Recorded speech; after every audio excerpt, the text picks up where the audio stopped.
अपठित गद्यांश एवं अपठित पद्यांश। बच्चों, जैसा कि आप सब जानते हो कि अपठित का अर्थ है जो अब तक पढ़ा न हो, अर्थात जिस गद्यांश या पद्यांश को छात्रों ने अपनी पाठ्य पुस्तक में अब तक पढ़ा न हो।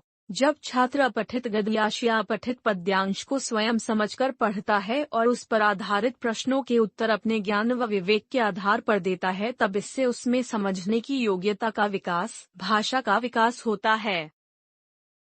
अपठित गद्यांश और अपठित पद्यांश को हल करते समय ध्यान देने योग्य बातें।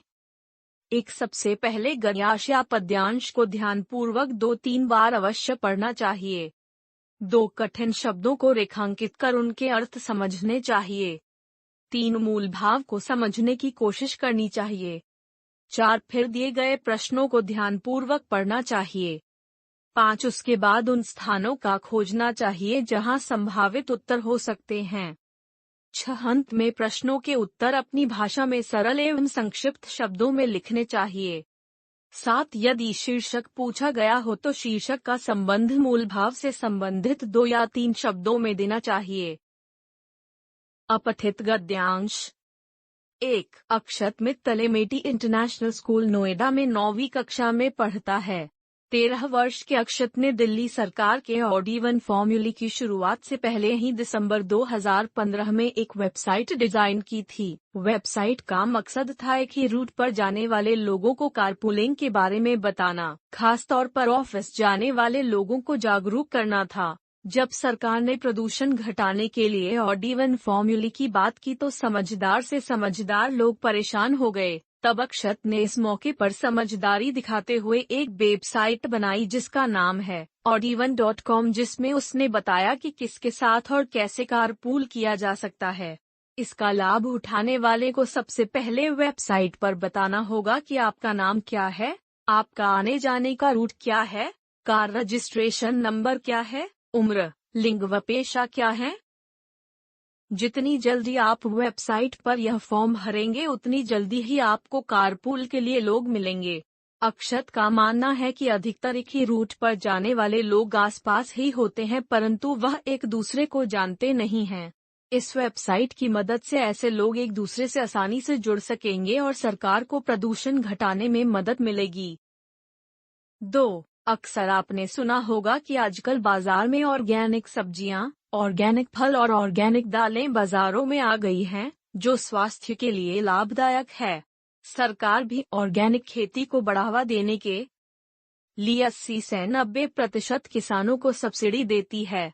आखिर यह ऑर्गेनिक खेती है क्या? वास्तव में ऐसी पारंपरिक खेती, जिसमें रासायनिक खादों, जहरीले कीटनाशकों का प्रयोग कर फसलों का उत्पादन बढ़ा दिया जाता था, के बजाय ऑर्गेनिक जैविक पदार्थों जैसे गोबर, वर्मी कॉम्पोस्ट, हरी खाद, गौमूत्र, नीम पत्ती का घोल, निबोली, खली जैसे बायोफर्टिलाइजर से एवं क्रॉप रोटेशनल तकनीकों का प्रयोग कर की जाती है, उसे ही ऑर्गेनिक खेती कहते हैं। इस खेती के द्वारा कम जमीन पर, कम लागत पर पारंपरिक खेती के मुकाबले अधिक उत्पादन संभव होता है। खाद्य पदार्थों में सभी पोषक तत्व संरक्षित रहते हैं। भूमि की उर्वरा शक्ति बनी रहती है। भूमि लंबे समय तक उपजाऊ बनी रहती है। भूमि में पानी का स्तर भी ठीक रहता है। अपठित पद्यांश। निम्नलिखित काव्यांशों को पढ़कर प्रश्नों के उत्तर दीजिए। 1, रणबीज चौकड़ी भर भर कर चेतक बन गया निराला था। राणा प्रताप के घोड़े से पड़ गया हवा का पाला था। गिरता न कभी चेतक तन पर, राणा प्रताप का कोड़ा था। वह दौड़ पड़ा अरी मस्तक पर, या आसमान का घोड़ा था, जो तनिक हवा में बाग हिली लेकर सवार उड़ जाता था। राणा की पुलती फिरी नहीं, तक चेतक मुड़ जाता था।